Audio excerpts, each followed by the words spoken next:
works. We should have, inshallah, the engineering of that completed within the month of July. You then have to proceed with the financial closing. That's the next stage. So far what we have seen is the project is economically, environmentally, socially and technically viable, and economically viable. The challenge is going to be how does one go and sell the project for financial close both for the debt investor and the equity investor in a situation where the existing investors in that particular industry are invoking the sovereign guarantor, where the company which is going and asking people to invest in it has had a rock solid, legally binding contractual agreement violated by the government of Pakistan, where the circular debt is at a level where the government is finding it difficult to pay the power which is being generated, pay for the power which is being generated right now. That's a massive hurdle. However, having said all of this, what way out does Pakistan have? So one way or the other, we have to crack this code. Whether it is done for this project or something else, most of what I have talked about is common across the board. So I think in the next few months, this will become center stage and the top decision makers of the country will have to focus their mind on how do we break this lockdown. Otherwise, they go deeper and deeper and deeper into this crisis. Let's just do a quick survey. How many of you have some sort of an association with Engro in the form of investment? Either you're invested yourself or someone you know is invested, or you bought shares, or... Okay, so given the number of people, either Rohit Saab's presentation was completely all encapsulating another, because the questions, the rapidity and the number of questions aren't there. We have a question right here now. What first? We can start here, please. If you may identify yourself. My name is Masood Qureshi from Sinari Bank. I just want to know, can you please share the utilization of these funds raised through Engro Rukia? Is it for servicing the debt or is it for capex?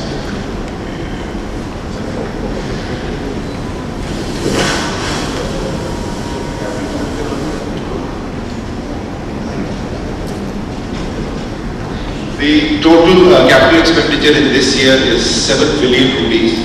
So 3 billion that or 3 to 4 billion that we plan to raise from Rupiah will go into financing that investment, and obviously part of the equity issue which is going to come in will also go into financing that investment. So primarily it is for investment.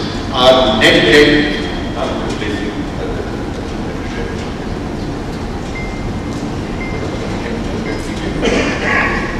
our total net debt will decline during this year. So Rupiah is not adding to the debt profile, it is going into financing the investment that we are making. There is a 7 billion debt retirement happening later this year, and the equity issues, I think 2.8 billion was already done for Engro Foods with the private, 1.8 was the private placement, then there is 1.8 of total of Engro Foods, and in addition to that approximately another 5 billion rupees of equity for power gen, and hopefully before the end of the year for backup. So the net debt is actually the net debt is reducing, so the operating cash flow that you're generating is starting to pay down the debt starting from this year 2011. So the net debt is going down, but some new debt is being taken for investments.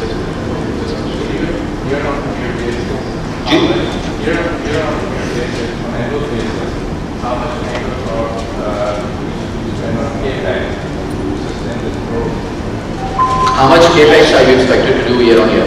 As we just said, for this year it's about 7 billion rupees.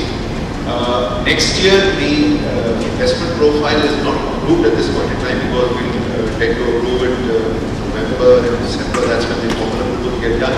But based on knowing what we are looking at in the future, you'll probably see 10 to 12, 13 billion rupees of capital expenditure, primarily in foods, which will be coming there. And a lot of that will also get financed out of fresh equity. Any new lines of business in addition to coal potentially, which you find the financial close, or you're going to consolidate for now? Yeah, coal, even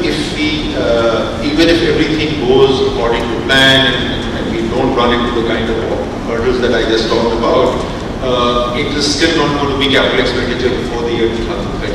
So in 2012, we'll still not see. Based on where we are right now, it's going to take at least 18 months from the time we go. And the only other possibility is you taking rice from Exim and also making a retail product out of it. Yeah, rice capex is being done this year. The expansion is being done this year. So that's a part of the 7 billion that we talk about. The only new line of business where there could be a potential investment in the year 2012, which is not a part of what I just told you, is energy. That's the only other thing which is out there. But it's so fuzzy at this stage, we have no idea whether there will be an energy project. Take a few more questions and then we'll come back to LNG because that's very important. Assuming that the gas curtailments continue and the shortage continues the way it is, this could be the future. Samir Malik from Faisal Asset Management.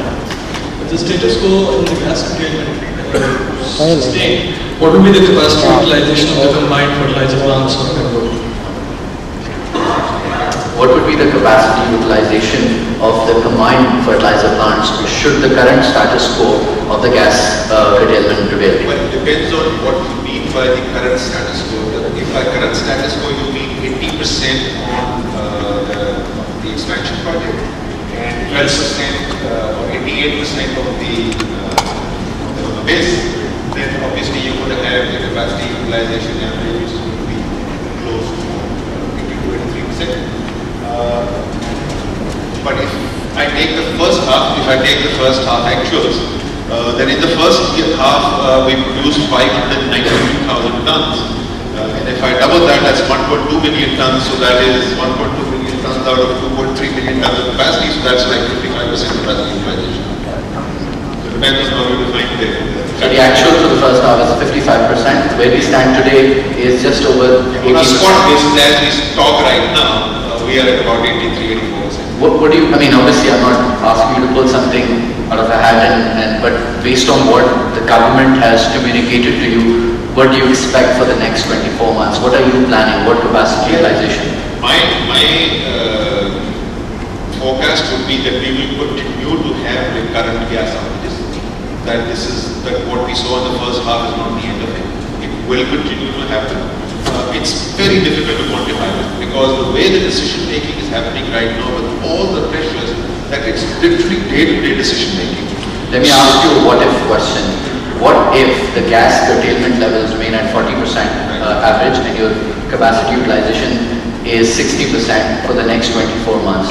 What does that do to your cash generation? And will you then have problems with paying your debt?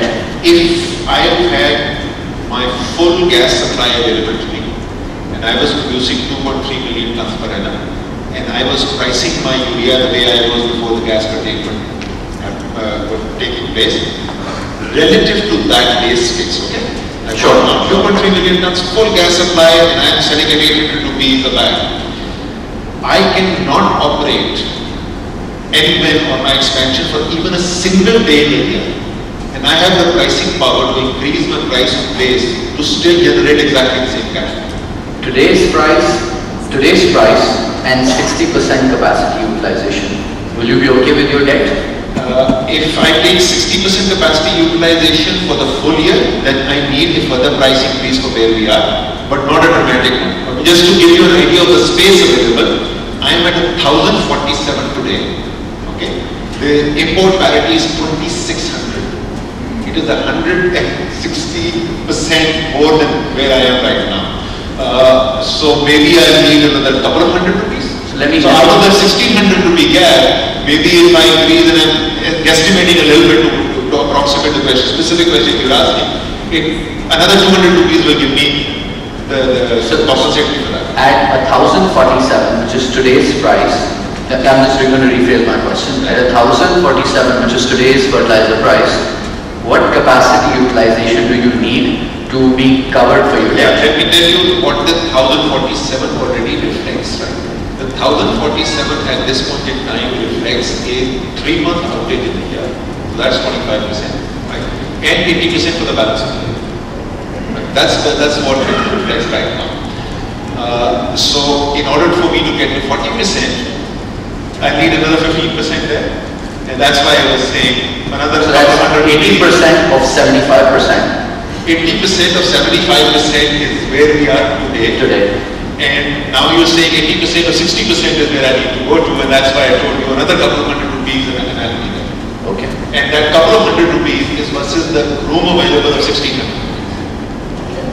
Is that? Or in other words, let me phrase it another way. So if we were shut down for 40% of the year, okay, which means what, almost 5 months in a year, completely shut down.